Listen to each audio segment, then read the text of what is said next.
स्वागत है आप लोगों का आपके अपने educational channel home science with Pooja में, जिसमें हम बात कर रहे हैं न्यूट्रिशन साइंस। और उसमें भी हमने काफ़ी सारी बातें कर ली है, डिजीज़ के बारे में बात कर ली है। साथ ही अब जो है डाइट का भी जो पार्ट था वो कंप्लीट हो गया है। हमने उसमें अलग अलग तरह की डाइट के बारे में डिस्कस किया था।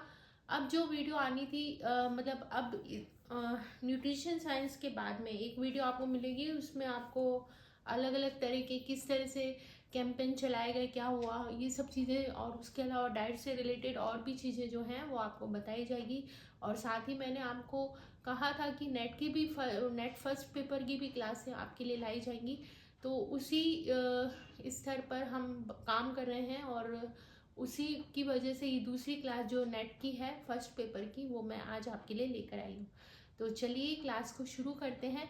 और नेट की क्लास है, बहुत इंपॉर्टेंट है। नेट फर्स्ट पेपर जो है लैंग्वेज पर डिपेंड करता है। जितनी ज़्यादा आप लैंग्वेज समझ गए, जितना आप क्वेश्चन को अच्छे से समझ लिए, उतना जल्दी आप उसको इजीली आंसर कर देते हैं। क्योंकि इसमें क्या होता है, लॉजिक लगाना होता है, हमारी समझ जो है उस पर डिपेंड करता है फर्स्ट पेपर। साथ ही एक आपका रीजनिंग वगैरह का वो अलग होता है, लेकिन इसमें क्या आपका समझ का रहता है। तो जितना ज़्यादा आप क्वेश्चन को अच्छे से पढ़कर समझ पा रहे हैं, उतनी जल्दी आप उस क्वेश्चन का आंसर इजीली दे देते हैं। तो चलिए क्लास को शुरू करते हैं। लेते हैं नेट की क्लास के बारे में। और इसमें कुछ जो है हमें याद रखना होता है कि क्या क्या चीज़ें इसमें देखी जाती हैं। मतलब हमारा जो टॉपिक चल रहा था कम्युनिकेशन यानी संप्रेषण का चल रहा था, उसमें हमने ये डिस्कस कर लिया था कि संप्रेषण के क्या क्या जरूरी तत्व होते हैं, क्या चीज़ों के बिना संप्रेषण नहीं हो सकता है। मैंने आपको इजीली याद भी करवाया था कि कैसे हम इसे इजीली याद कर सकते हैं। तो ये सारी चीज़ें अगर आपने नहीं देखी है तो नेट की फर्स्ट क्लास ज़रूर देख लीजिए। और अब जो कम्युनिकेशन है उसका नेचर कैसा होता है, प्रकृति कैसी होती है, क्या क्या चीज़ इसमें ध्यान रखनी होती है। तो इसमें देखिए हमने कहाँ तक बात कर ली थी, कौशल यानी स्किल्स तक बात कर ली थी कि इसमें मौखिक स्किल होता है, लेखन का होता है, रीडिंग का होता है, और सबसे महत्वपूर्ण जो है बातचीत का जो स्किल होती है वो सबसे बेस्ट होती है, क्योंकि इसमें फीडबैक तुरंत मिल जाता है। नेक्स्ट हम बात करते हैं सर्टेन कॉन्टेक्स्ट पॉइंट, यानी इसमें क्या होता है, एक बात को अलग अलग तरीके से कहा जाता है अलग अलग स्वरूपों में। यानी एक ही बात को कहने के अलग अलग तरीके होते हैं, अलग अलग स्वरूप होते हैं। हम उस बात को अलग अलग तरीकों में लोगों के साथ पेश करते हैं, और उस एक ही बात का उन तरीकों की वजह से अलग अलग का जो अर्थ है वो निकलता है। तो इसको हम कहेंगे इजी लैंग्वेज। अगर आपका संप्रेषण बहुत कठिन है, आपने बहुत कठिन लैंग्वेज का यूज़ किया है, जिसको आप कह रहे हैं उसको आपकी बात ही समझ में नहीं आई, तो फिर वो संप्रेषण नहीं कहलाएगा। क्योंकि अगर उसको समझ में नहीं आया क्या चाहते हैं, क्या बताना चाहते हैं, अगर ये बात ही समझ में नहीं आई तो फिर वो संप्रेषण नहीं कहलाएगा। और जैसे कि फॉर एग्जांपल मैं अभी आपको क्लास में समझा रही हूँ और मैं अभी इजी लैंग्वेज में आपको बता रही हूँ, लेकिन एकदम से मैं ऐसी लैंग्वेज यूज़ करने लगूँ जो आपको समझ में ना आए, मतलब ऐसी इजी लैंग्वेज का यूज़ करके, सरल भाषा का उपयोग करके संप्रेषण इजीली किया जा सकता है। इसमें फीडबैक भी तुरंत मिल जाता है, और जिस भी संप्रेषण में फीडबैक तुरंत मिलता है वो सबसे प्रभावशील संप्रेषण होता है। नेक्स्ट है सिमेट्री एंड कॉम्प्लीमेंट्री। सिमेट्री का मतलब है एक जैसा, जैसे कि फॉर एग्जाम्पल आप यहाँ पर एक बार ये सिमेट्री और कॉम्प्लीमेंट, हाँ एक जैसा, जैसे कि फॉर एग्जाम्पल से समझाती हूँ सिमेट्री को, कि जैसे कि हिस्ट्री के दो स्टूडेंट हैं और वो आपस में डिस्कस करके पढ़ाई कर रहे हैं, तो उनका क्या होगा, अच्छे से सब्जेक्ट रेडी हो जाएगा, ये होगा आपका सिमेट्री। कॉम्प्लीमेंट्री का मतलब हिस्ट्री का एक स्टूडेंट है, एक भूगोल का स्टूडेंट है, ये दोनों आपस में डिस्कस करते हैं और अपने ज्ञान को क्या करते हैं, कंप्लीट कर रहे हैं। कॉम्प्लीमेंट्री यानी कंप्लीट कर रहे हैं। तो इसका मतलब ये होगा कि एक जैसा ज्ञान, सिमेट्री यानी एक जैसा लगातार चल रहा है, सेम चल रहा है, सेम हमारा सब्जेक्ट है, तो हम अपने सब्जेक्ट को इजीली दूसरे को समझा पाएंगे। दूसरा, उस सब्जेक्ट के साथ साथ हम कुछ और चीज़ भी ऐड कर लें जो कि उस चीज़ को कंप्लीट कर रही है, तो उसको कहते हैं कॉम्प्लीमेंट्री। तो ये चीज़ें होती है इसमें। नेक्स्ट आपका है संप्रेषण का संदर्भ। जो बैट्समैन है उन्होंने कहा है कि संप्रेषण संदर्भ जो है, संप्रेषण जो संदर्भ में बेस्ड है, मतलब उस पर निर्भर करता है। अब इसके अलग अलग चरण है। पहला है भौतिक संदर्भ। इसमें क्या होता है, बाहर में, जैसे कि दफ्तर है, शिक्षण सभा है, खुली सभा है, ऐसे स्थानों पर जो संप्रेषण यानी कम्युनिकेशन किया जाता है वो अलग होता है, उसका प्रभाव भी अलग होता है, क्योंकि यहाँ पर ये सभी जो जगहें हैं यहाँ पर फॉर्मल कम्युनिकेशन किया जाता है, कैजुअल कम्युनिकेशन नहीं किया जा सकता। फॉर्मल कम्युनिकेशन जो है आपके जो मतलब दफ्तर है, ऑफिस वगैरह है, ऑफिशियल जो जगहें हैं वहाँ पर फॉर्मल कम्युनिकेशन किया जाता है। सामाजिक संदर्भ यानी आपसे संबंध, आपस में हम किस तरह का कम्युनिकेशन कर रहे हैं, मतलब इसमें क्या होता है, आपका किस तरह का कम्युनिकेशन होगा, इसमें कैजुअल कम्युनिकेशन आ जाता है, इसमें हम किसी भी तरह की बात एक दूसरे से कर सकते हैं। सामयिक संदर्भ, ये समय के अनुसार होता है। फॉर एग्जाम्पल देखें, संप्रेषण इसमें क्या होता है, जैसे कि प्रातः सुबह के समय हम क्या करते हैं, धार्मिक बातचीत करते हैं आपस में।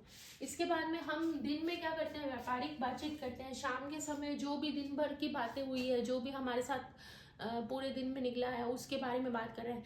रात के समय हम नेक्स्ट डे के बारे में सोच रहे हैं कि नेक्स्ट डे में हमें किस तरह से क्या क्या काम करने हैं, तो ये सारी चीज़ें इसमें आ जाती हैं।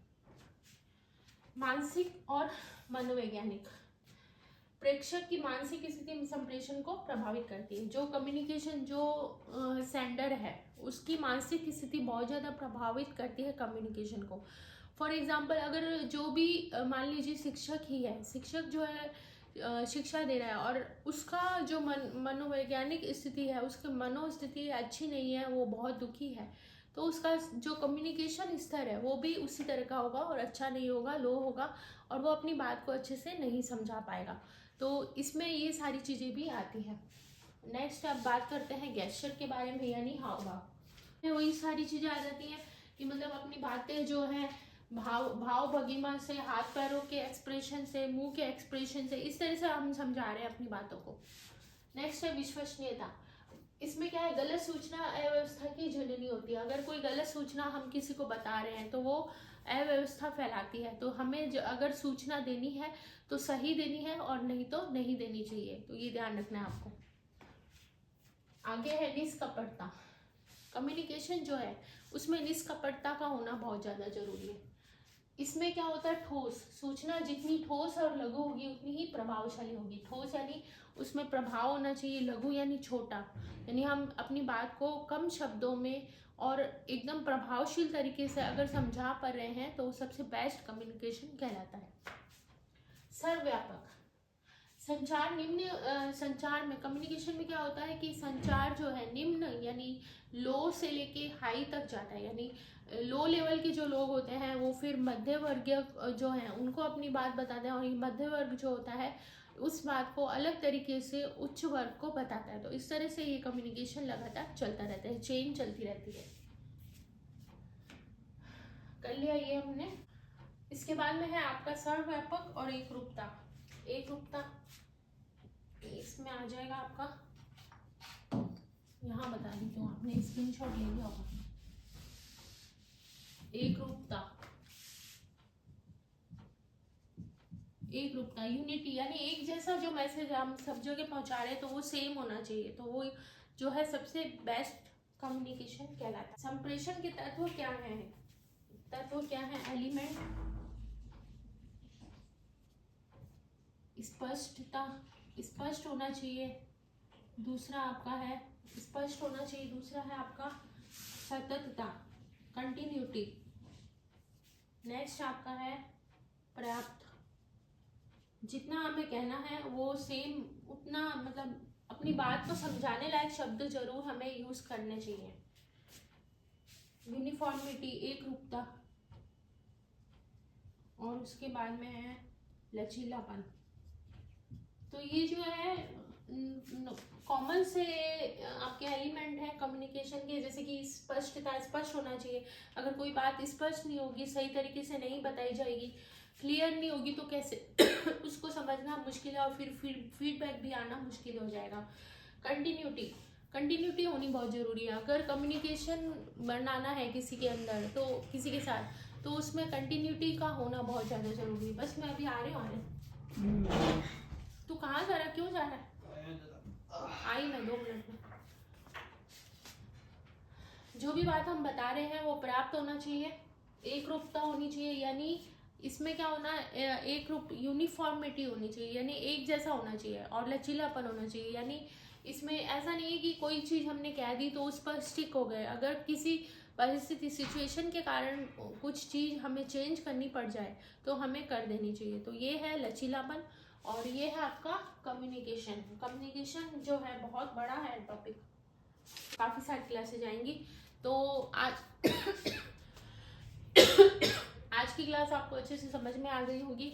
रिवीजन के लिए एक बार क्लास को दोबारा से स्पीड ज़्यादा बढ़ा के देख लीजिए, आपका इजीली रिवीजन हो जाएगा। और क्लास को अगर आप 2 बार देख लेते हैं तो आपके दिमाग में एकदम अच्छे से बैठ जाती है क्लास, क्योंकि हम इजी शब्दों का ऐसे इस तरह शॉर्ट तरीकों का यूज़ करते हैं, अच्छे रिलेट करके ट्रिक से, ताकि आपको इजीली जो है क्लास देखने के बाद तुरंत ही याद हो जाए। तो क्लास को यहीं पर एंड करते हैं। और क्लास से जाने से पहले, सबसे पहले क्लास से जाने से पहले आपसे कहना चाहूँगी, अभी भी आप चैनल से जुड़े हैं, किसी कारणवश अगर आप सब्सक्राइब करना भूल गए तो कर दीजिए, शेयर कीजिए, ताकि जितना ज़्यादा आपका सपोर्ट रहेगा हमारी तरफ से भी उतना ही कोशिश की जाएगी आपके लिए। वैसे कोशिश की जा रही है लगातार। तो चलिए नेक्स्ट क्लास में मिलेंगे आप, और इसी तरह से बने रहिए आपके अपने educational channel home science with Pooja के साथ। मिलते हैं हम नेक्स्ट क्लास में। Thank you so much.